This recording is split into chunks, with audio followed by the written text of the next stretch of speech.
Por algum tempo, acaba trabalhando em uma lei para proteção de trabalhadores no trabalho. Depois que o tempo a trabalhar aqui, agora chega no ponto para entregar a sinopse de Arbowet no Parlamento. A Arbowet é muito importante para todo trabalhador e também para o governo. É muito importante para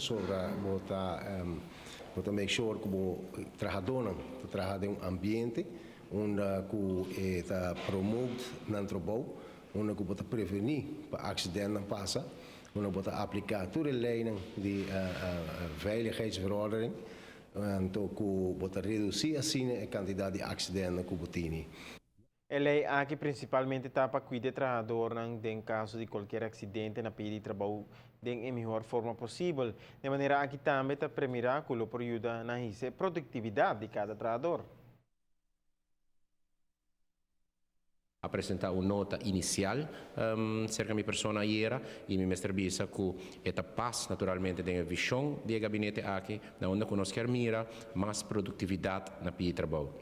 No momento que você estimular mais produtividade, trabalhador se sentia seguro, se sentia protegido. E no momento que está mais protegido, ele vai perform mais melhor e finalmente ele tem mais produtividade.